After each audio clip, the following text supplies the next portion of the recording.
ভীমপুর নামে এক গ্রামে দুই ভাই বসবাস করত, শ্যামল আর বিমল। দুই ভাইয়ের ছিল দুটি মাটির বাড়ি। তাদের বাড়ি আলাদা হলেও দুই ভাই ও তাদের বউদের মধ্যে ছিল খুবই মিল। ছোট বউ, ও ছোট বউ, তোর ঘরে একটু চিনি হবে রে। দেখ না, আমাদের চিনি ফুরিয়ে গেছে। হ্যাঁ দিদি, আছে, দাঁড়াও, আমি এক্ষুনি তোমার জন্য চিনি নিয়ে আসছি। এই বলে ছোট বউ পাপিয়া ঘরে চলে যায়। তখন ছোট ভাই বিমল শ্যামলকে বলে, দাদা চলো, অনেকটা বেলা হলো, এবার আমরা মাঠে যাই। হ্যাঁ হ্যাঁ চল। এই বলে শ্যামল আর বিমল মাঠের দিকে চলে যায়। তারপর বিকেল গড়িয়ে সন্ধে হতেই তারা বাড়ি ফিরে আসে। আজ বুঝি জমিতে অনেক কাজ ছিল, তোমাদের ফিরতে এত দেরি হলো যে? যাই হোক, হাত মুখ ধুয়ে দাওয়ায় বসো, আমি চা করে নিয়ে আসছি। তখন ছোট বউ পাপিয়া উঠানে সন্ধে দিচ্ছে। এমন সময় হঠাৎ কে কে ওখানে? ধানের গোলার পেছনে কে? কেউ কোনো সাড়া দেয় না। পাপিয়া প্রদীপ হাতে দাঁড়িয়ে পড়ে। এই দেখে দাওয়ায় বসে চা খেতে খেতে বিমল বলে, কি গো, তুমি ওখানে ওইভাবে প্রদীপ হাতে দাঁড়িয়ে রইলে যে? ওখানে কাকে খুঁজছো? দেখো না, মনে হলো কে যেন ধানের গোলার পিছনে লুকিয়ে পড়লো। এত ডাকছি, সাড়া দিচ্ছে না। হ্যাঁ, এ কি বলছিস ছোট? ধানের গোলার পেছনে কেউ লুকিয়ে পড়লো? কই গো, শুনছো? আমার না খুব ভয় করছে। বেরিয়ে এসো, বেরিয়ে এসো বলছি। কে আছো ধানের গোলার পিছনে? ঠিক তখনই সেখান থেকে মিয়াও মিয়াও করতে করতে একটি কালো বিড়াল বেরিয়ে আসে। আরে ওটা তো মেনি, ধানের গোলার পিছনে ইঁদুর ধরতে গিয়েছিল। নমিতা তো একেবারে ভয়ে জড়ো হয়ে গেছে। এরপর পাপিয়া প্রদীপ হাতে ঘরে চলে যায়। ঠিক তখনই একটি কালো ছায়া ধানের গোলার পিছন থেকে বেরিয়ে পাশের বড় ছাতিম গাছটায় উঠে যায়। ভাই, কি হবে বলতো? জমির ফসলগুলো যে একেবারে শুকিয়ে যাচ্ছে। কত মাস বৃষ্টি হয়নি, এইভাবে খরা চলতে থাকলে একেবারে সমস্ত ফসল নষ্ট হয়ে যাবে। হ্যাঁ দাদা, কিন্তু ফসল যে নষ্ট হতে দিলে চলবে না। জমিতে জল দেওয়ার কিছু একটা ব্যবস্থা করতেই হবে। আচ্ছা, রায়েদের পাম্প থেকে জমিতে জল দিলে কেমন হয়? এটা তুই মন্দ বলিসনি, কিন্তু সারাদিনেও পাম্পটা একবার ফাঁকা পাওয়া যায় না। জলের হাহাকারে সবাই এখন টাকা দিয়ে পাম্পে করে জমিতে জল দিচ্ছে। দিনের বেলা পাম্প ফাঁকা পাওয়া যায় না তো কি হয়েছে? আমরা ভোরবেলা জমিতে গিয়ে পাম্প থেকে জল দেব। হ্যাঁ রে, তুই একদম ঠিক কথা বলেছিস। অত ভোরবেলা জমিতে কেউ জল দেয় না, আর তাই পাম্প একদম ফাঁকা পাওয়া যাবে। হঠাৎ তখনই ছাতিম গাছ থেকে তীব্র ছাতিম ফুলের গন্ধ ভেসে আসে। পাপিয়া ঘর থেকে বেরিয়ে বলে, আহ, কি সুন্দর ছাতিম ফুলের গন্ধ! গোটা বাড়ির উঠোন যেন গন্ধে ম ম করছে। হ্যাঁ সত্যি তো, কি সুন্দর গন্ধ! ছাতিম গাছটায় অনেক ফুল ফুটেছে, আমরা এতক্ষণ পাইনি। তুমি বলতেই নাকে গন্ধটা এলো। শুনেছি ছাতিম ফুলের গন্ধে নাকি তেনারা আসেন। চলো চলো, অনেক রাত হলো, এবার সবাই ঘরে গিয়ে শুয়ে পড়ি। চলো তবে। হ্যাঁ রে বিমল, তোকে তো কথাটা বলা হলো না। কাল একদম ভোর ভোর তুই আমি জমিতে গিয়ে পাম্পে করে জল দেব। ঠিক আছে দাদা। এরপর উঠান থেকে যে যার নিজেদের ঘরে চলে যায়। গিন্নি, তুমি আমাকে ভোরবেলা ডেকে দিও, জমিতে যেতে হবে। ঠিক আছে, চলো এবার ঘুমিয়ে পড়ি। এরপর সবাই ঘুমিয়ে পড়ে। জ্যোৎস্না রাতের আলোয় গোটা গ্রাম একেবারে ঝলমল করছে। ছাতিম গাছটা থেকে একটা হুতুম পেঁচা জোরে ডেকে ওঠে। নিশুতি রাত তার আপন গতিতে বইতে থাকে। বিমল, বিমল, কই রে? ওঠ, ভোর হতে চললো, এবার আমাদের মাঠে যেতে হবে। বিমল! দরজায় টোকা পড়ার শব্দে পাপিয়ার ঘুম ভেঙে যায়। কই গো, শুনছো? দাদা ডাকছে, ভোর হয়ে গেছে মনে হয়। ওঠো, জমিতে যাবে তো। হ্যাঁ হ্যাঁ, উঠছি উঠছি। এরপর বিমল উঠে দরজা খোলে। চল, ভোর হয়ে গেল যে। হ্যাঁ হ্যাঁ, চলো চলো। এরপর বিমল কোদাল হাতে দাদার সাথে মাঠের দিকে চলে যায়। বলছি দাদা, আকাশে তো এখনো চাঁদ গো, আর তুমি অত জোরে জোরে হাঁটছো কেন? আরে এক্ষুনি ভোর হয়ে যাবে, একটু আগে থেকে জমিতে না গেলে পাম্প ফাঁকা পাওয়া যাবে না। কথা বলতে বলতে শ্যামল আর বিমল রায়দের পাম্পের কাছে পৌঁছায়। যা, তুই জমিতে গিয়ে জল দেওয়ার ব্যবস্থা কর, আমি পাম্প চালাচ্ছি। বিমল তাদের জমিতে চলে যায়। তারপর পাম্প থেকে তাদের জমি পর্যন্ত জল চলে আসে। দূর থেকে বিমল হাঁক দিয়ে শ্যামলকে বলে, দাদা, জমিতে জল এসে গেছে, তুমি ওখানেই দাঁড়াও, আমি তোমাকে বললে তুমি পাম্প বন্ধ করে দেবে। ঠিক আছে। এরপর কেটে যায় বেশ কিছুক্ষণ। তখনও চাঁদের আলোয় চারিদিক ঝলমল করছে। জমিতেও জল দেওয়া প্রায় শেষ হয়ে এসেছে। তখন বিমল হাঁক দিয়ে শ্যামলকে বলে, দাদা, জমিতে জল হয়ে গেছে, এবার তুমি পাম্প বন্ধ করে দাও। শ্যামল বিমলের কথার কোনো উত্তর দেয় না, পাম্পটাও বন্ধ করে না। দাদা, জমি এবার ডুবে যাচ্ছে, তুমি পাম্প বন্ধ করে দাও। দাদা, তুমি শুনতে পাচ্ছো? শ্যামল পাম্প বন্ধ না করার ফলে জমিতে অনেক জল জমে যায়। দাদা, ও দাদা, শুনতে পাচ্ছো? পাম্প বন্ধ করো। কি হলো দাদা, পাম্প বন্ধ করছো না কেন? আমি যাই, গিয়ে বন্ধ করি। এই বলে বিমল রায়দের পাম্পের কাছে গিয়ে দেখে সেখানে তার দাদা নেই। এ কি, জমি থেকে এতক্ষণ তো দেখলাম দাদা পাম্পের কাছেই দাঁড়িয়েছিল, দাদা কোথায় গেল? এরপর বিমল পাম্পের জল বন্ধ করে তার দাদাকে ডাকতে থাকে। আশেপাশে কোথাও দাদাকে দেখতে না পেয়ে সে বাড়ির দিকে যায়। তখন ধীরে ধীরে ভোরের আলো ফুটছে, আর বাড়ির উঠানে পৌঁছতেই দেখে একটি কালো ছায়া ছাতিম গাছে উঠে গেল। গাছে ওটা কি উঠলো? কোনো বাদুড় বা পেঁচা কি? খুব হাঁপিয়ে গেছি, একটু দাওয়ায় বসি। এরপর সূর্যের আলো ফোটে। তখন শ্যামল ঘর থেকে বেরিয়ে বিমলকে বলে, বিমল, চল মাঠে যাই, সূর্যি একেবারে মাথার ওপর উঠে গেল। মাঠে যাবে মানে? ভোর হওয়ার আগেই তো তুমি আর আমি মাঠে গিয়ে জমিতে জল দিলাম। তোমাকে কত করে পাম্প বন্ধ করতে বললাম, তুমি বন্ধই করলে না। আর আমি পাম্প বন্ধ করতে গিয়ে দেখি তুমি নেই, ভাবলাম বাড়ি ফিরে এসেছো। সে কি রে বিমল, এ তুই কি বলছিস? আমি খুব ঘুমিয়ে পড়েছিলাম, ভোরে উঠতে পারিনি, এই চোখ খুলল, আর তুই অত বড় জমিতে একা জল দিয়ে ফিরে পড়লি? অত বড় জমিতে জল দিতে কম করে 4 থেকে 5 ঘন্টা সময় লাগে। তার মানে তুই ভোরবেলা নয়, মাঝরাতে জমিতে গিয়েছিলিস? শ্যামলের কথা শুনে বিমল পুরো হতবাক হয়ে যায়। সে কিছুই বলে না। তখন ছোট বউ পাপিয়া এসে বলে, এটা কি করে সম্ভব? তার মানে আপনি দরজা ধাক্কা দেননি? মাঝরাতে তাহলে কে এসে ডেকে নিয়ে গেল? কই গো, তুমি কার সাথে জমিতে জল দিয়ে এলে? ঠিক তখনই তাদের উঠোনের ধানের গোলার পিছন থেকে কালো বিড়ালটা বেরিয়ে বাড়ির বাইরে কোথায় যেন চলে যায়। একদিন সন্ধেবেলা পাপিয়া আর নমিতা দুই বউ তাদের উঠানে বসে মুড়ি ভাজার কথা আলোচনা করতে থাকে। ছোট, কাল ভোর ভোর উঠে মুড়ি ভাজতে হবে।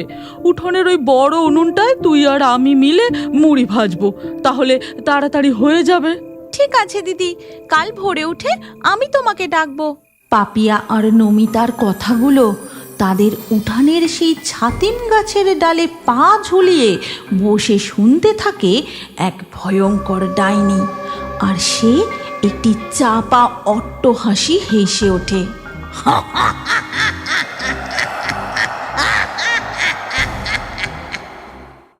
আহা, কি সুন্দর খেজুরের গুড়ের গন্ধ! তাজা রসালো সুস্বাদু খেজুরের গুড় টকবক টকবক করে ফুটছে। হিঁজুর গুড় খেকো ডাইনি আড়াল থেকে পাঁচুদের বাড়ির উঠানের দিকে একভাবে তাকিয়ে থাকে, কারণ উঠানে পাঁচুর বউ খেজুর গুড় তৈরি করছে। গিন্নি, এই দেখো, আরো 2 হাঁড়ি রস পেরে নিয়ে এসেছি। আরো জোরে উনুনে জাল দাও, কাল পৌষ পার্বণ, কালকের বাজারে শুধু আমার কাছে টাটকা খেজুরের গুড় পাওয়া যাবে। আর আমি চড়া দামে বেচবো। কি বলো গিন্নি? এই পাড়ার সব খেজুর গাছের হাঁড়ি তো ফাঁকা করে দিয়েছ মনে হয়। তা বলি কি, ও পাড়ার চৌধুরীদের বাগান থেকে রস নিয়ে এসো না, তাহলে আরো খেজুরের গুড় তৈরি হবে। এই না হলে পাঁচুর বউ। তুমি মন্দ বলনি গিন্নি, তুমি এই দিকটা সামলাও, আমি গিয়ে চৌধুরী পাড়ার খেজুর গাছের হাঁড়িগুলো সাবার করে দিয়ে আসি। এই কথা বলে পাঁচু খেজুর রস চুরি করতে চৌধুরী পাড়ার দিকে চলে যায়।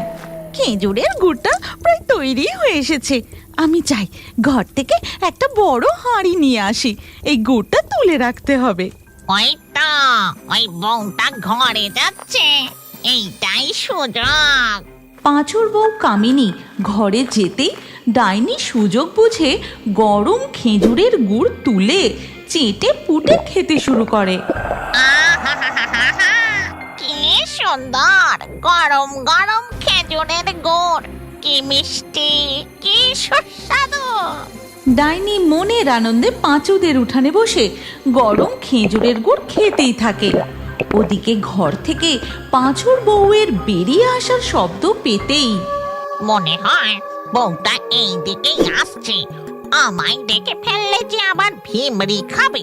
কি করে কি করে, ওই খেজুর গাছে একটা হাঁড়ি ঝুলছে দেখছি, যাই ওর মধ্যেই ঢুকে পড়ি। এই কথা বলেই ডাইনি সোজা পাঁচুদের উঠানের পাশে খেজুর গাছের হাঁড়ির মধ্যে ঢুকে যায়। এ কি, এই হাঁড়ির ভিতরটা যে একদম ফাঁকা দেখছি, একটুও রস নেই। যাকে বেশ ভালোই হলো, এই হাঁড়ির মধ্যে আমি সংসার পেতে বসবো, আর মাঝে মধ্যে বেরিয়ে ওদের খেজুরের গুড় চুরি করে খাবো। ওদিকে তখন পাঁচুর বউ ঘর থেকে বেরিয়ে উনানের কাছে গিয়ে দেখে কড়াতে একটুও খেজুরের গুড় নেই। এ কি, এক কড়া খেজুরের গুড় কোথায় উধাও হয়ে গেল? শিয়াল কুকুরে খেয়ে গেল নাকি? কিন্তু গরম ফুটন্ত গুড় খাবেই বা কি করে? এ তো আশ্চর্য ব্যাপার। উফ, কি ঠান্ডা রে বাবা, শীতটা একেবারে জাঁকিয়ে পড়েছে। এই তো আর একটা খেজুর গাছের রসের হাঁড়ি দেখছি, তাড়াতাড়ি গাছে উঠে হাঁড়িটা খালি করে দিই। এই কথা বলে পাঁচু তড়িয়ে খেজুর গাছে উঠে পড়ে। এই কনকনে নিশুতি রাতে কেউ কোথাও নেই। পাঁচু, আজ তোকে ধরে কে? তারপর পাঁচু খেজুর রসের হাঁড়ি নিয়ে নিচে নেমে আসে। হ্যাঁ, চৌধুরী পাড়ার সব খেজুর গাছের হাঁড়ি একেবারে ফাঁকা করে দিয়েছি। এরপর পাঁচু কাঁধে রসের হাঁড়ি নিয়ে তার বাড়ির দিকে ফিরতে থাকে। আমার একটা হাঁড়ি মনে হয় এখনো একটু ফাঁকা রয়ে গেছে, আর একটা গাছ থেকে রস চুরি করতে পারলে ব্যাস কেল্লা ফতে।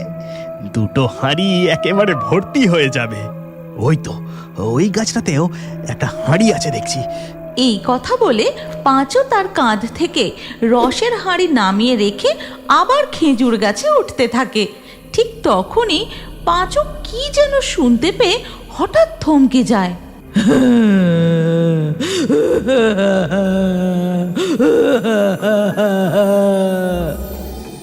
এ কি, এই নিশুতি রাতে জঙ্গলের মধ্যে কে কাঁদে?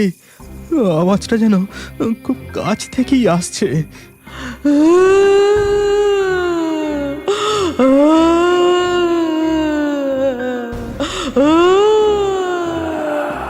পাঁচু প্রচণ্ড ভয় পেয়ে গিয়ে কি করবে ঠিক বুঝে উঠতে না পেরে খেজুর গাছের উপরেই চুপচাপ দাঁড়িয়ে থাকে।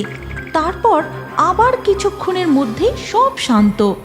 উফ, বাঁচলাম। এবার এই রসের হাঁড়িটা নিয়ে তাড়াতাড়ি নেমে পড়ি। পাঁচু খেজুর গাছ থেকে নেমে তার হাঁড়িতে খেজুর রস ঢেলে নেয়।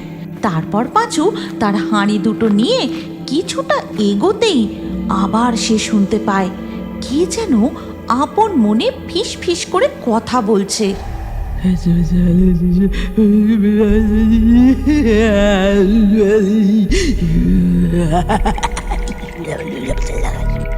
পাঁচু ভয়ে কাঁপতে কাঁপতে ধীর পায়ে এগোতে থাকে। হঠাৎ সে লক্ষ্য করে একটা গাছের গোড়ায় সাদা শাড়ি পরা এক মহিলা বসে আপন মনে কথা বলছে। ওরে বাবা, ওটাকে ভূত নাকি? পাঁচু, আজ মনে হয় তোর আর রক্ষে নেই। রাম রাম রাম রাম রাম রাম। পাঁচু আর দু এক পা এগোতেই ওই সাদা শাড়ি পরা বউটি একদম পাঁচুর সামনে চলে আসে আর বলে, কি রে, ভেবেছিলিস আমাকে এড়িয়ে ঘরে চলে যাবি? আমার যে থাকার কোনো ঘর নেই। এই ঠান্ডা কনকনে শীত আমি আর সহ্য করতে পারছি না। এবার আমি তোর ঘরে চেপে তোর ঘরে গিয়ে ডেরা বাঁধবো। এই ব্যাপার, তোমার ঘর নেই, তাই তুমি আমার ঘরে যেতে চাও? তা বেশ বেশ, কিন্তু আমার ঘরে যে আগে থেকেই এক শাকচুন্নির ডেরা বেঁধে আছে। সব খাবার সে একাই খেয়ে নেয়। তুমি আমার সঙ্গে যেতে পারো, কিন্তু তাহলে যে তোমাকে শুকিয়ে থাকতে হবে। শাকচুন্নি তোর ঘরে ডেরা বেঁধেছে, সে সব খাবার খেয়ে নিচ্ছে? না, তাহলে আর গিয়ে কাজ নেই। আমার থাকার জায়গা যখন হলো না, তাহলে তো অন্য কিছু ভাবতে হবে। আমি বরং তাহলে আজ তোকেই কচমচ করে চিবিয়ে খাবো। ও পেতনি, তুমি এমন কথা বলো না গো। আমি তোমার থাকার ঘরে ঠিক ব্যবস্থা করে দেব। বল বল বল, তাড়াতাড়ি বল। আমার যে খুব শীত করছে, এই ঠান্ডা আর সহ্য করতে পারছি না। সর্বনাশ, এবার আমি কি করি? এই পেতনির থাকার ব্যবস্থা কি করে করি? কি রে, কি হলো? এত দেরি হচ্ছে কেন? ঠিক তখনই পাঁচুর মাথায় এক বুদ্ধি খেলে যায়। তারপর সে পেতনিকে বলে, ওই যে ওই দিকে দেখো, ওখানে যে কুটিরটা দেখছো, ওখানে কেউ থাকে না, একদম পরিত্যক্ত। তুমি একা ওখানে ভালোই থাকবে। তাই নাকি? কিন্তু কোনো মানুষ এসে যদি উৎপাত করে আমাকে তাড়ায়, তাহলে দেখবি তোর একদিন কি আমার একদিন। এই বলেই সাদা শাড়ি পরা পেতনি উড়ে সোজা চলে যায় ওই কুটিরের ভিতর। রাম রাম রাম রাম রাম রাম, এ যাত্রায় কোনো রকম বেঁচে গেছি, আর কখনো এই জঙ্গলে আসবো না। পাঁচু, পালা, তাড়াতাড়ি পালা। দৌড়তে দৌড়তে পাঁচু সোজা তার বাড়ির উঠানে পৌঁছায়। এ কি, আমার বউ কোথায় গেল? কড়ায় গুড় নেই, উনুন জ্বলছে না। আমার আসতে দেরি হচ্ছে দেখে ঘুমিয়ে পড়লো নাকি? এরপর পাঁচু এগিয়ে গিয়ে দরজায় টোকা দেয়। কামিনী, ও কামিনী, দরজা খোলো গো, কামিনী। কি গো, তুমি এভাবে হাঁপাচ্ছ কেন? কি হয়েছে? ধরা পড়ে গিয়েছিলে নাকি? কই দেখি, পিঠে কগা লাঠির বাড়ি পড়লো। উফ, গিন্নি তুমি থামো তো। আমি ধরা টরা পড়িনি, আমি এক পেতনির ফাঁদে পড়েছিলাম। এ তুমি কি বলছো গো? সে তোমায় কামড়ে দেয়নি তো? আচ্ছা, তোমার ঘাড়ে চেপে আবার ঘরে চলে আসেনি তো? না না, আসেনি। আমার বুদ্ধির কাছে ভূত প্রেত ডাইনিও বোকা হয়ে যায় গো। আমি বললুম আমার ঘরে এক শাকচুন্নি আছে, সে সব খাবার খেয়ে নেয়। আমার ঘরে গেলে তুমি না খেতে পেয়ে শুকিয়ে শুকিয়ে আবার মরে যাবে। বাবা, তোমার কি বুদ্ধি, কি বুদ্ধি! কিন্তু জানো, আমি না ঘরে হাঁড়ি নিতে এসেছিলাম, তারপর বাইরে বেরিয়ে দেখি কড়াতে একটুও গুড় নেই। কিন্তু গরম ফুটন্ত গুড় কোথায় উধাও হয়ে গেল? কি জানি বাপু, আমি তো কিছুই বুঝতে পারছি না। চলো কামিনী, আমি যেটুকু রস চুরি করে নিয়ে এসেছি, তাড়াতাড়ি গুড় বানিয়ে নিয়ে শুয়ে পড়ি। সকাল হলেই গুড় হাটে নিয়ে যেতে হবে। হ্যাঁ, তাই চলো। এরপর পাঁচু ও তার বউ কামিনী মিলে উনুন জ্বালিয়ে আবার গুড় বানাতে শুরু করে। আর সেই গরম গুড়ের গন্ধ গিয়ে পৌঁছায় খেজুর গাছের হাঁড়ির মধ্যে।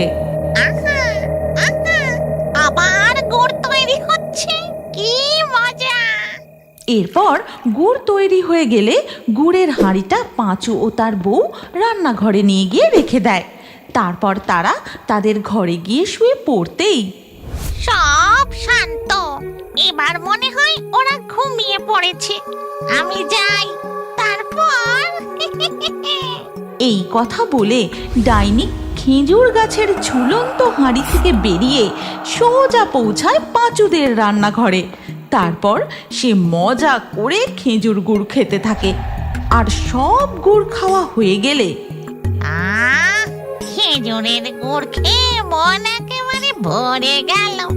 এবার যাই, ওই খেজুর গাছে হাড়ির ভিতরে চলে যাই। এরপর ডাইনি অদৃশ্য হয়ে আবার খেজুর গাছের হাঁড়ির মধ্যে চলে যায়। আর পরের দিন সকাল হতেই পাঁচুর বউ রান্নাঘরে গিয়ে দেখে গুড়ের হাঁড়ি একদম ফাঁকা, চারিদিকে খেজুরের গুড় ছড়িয়ে ছিটিয়ে পড়ে আছে। এই কি অনাসৃষ্টিকাণ্ড! ওগো, তাড়াতাড়ি রান্নাঘরে এসে দেখো, সব গুড় আবার কেউ খেয়ে চলে গেছে। আর ওদিকে পাঁচুদের উঠানের ধারে খেজুর গাছের হাঁড়ির মধ্যে ডাইনি তো বেশ জাঁকিয়ে সংসার পেতে বসেছে। তুমি কি জানো, তোমার নামও আমাদের কার্টুন ভিডিওর মধ্যে থাকতে পারে? আজকের লাকি ড্রয়ে নির্বাচিত নামগুলি হলো লিজা, অনুশ্রী, নুসাইবা, সুমাইয়া, আজিজ, নিধি, টিনা, সুইটি, মিতা, প্রবীর, প্রিয়া, ঝুমুর, শান্ত, দীপান্বিতা, শুভঙ্কর। আপনার নামসহ সেরা কমেন্টগুলি পরবর্তী ভিডিওতে দেখার জন্য এক্ষুনি ভূতের কার্টুন বাংলা চ্যানেলটি সাবস্ক্রাইব করে নিন। তারপর আপনার নাম কমেন্টে লিখে দিন। আর স্ক্রিনের উপরে আসা এই পরবর্তী ভিডিওতেও ক্লিক করে ওই ভিডিওতেও আপনার নাম লিখে দিন। আপনার নাম আমাদের কার্টুন ভিডিওতে অবশ্যই দেখতে পাবেন।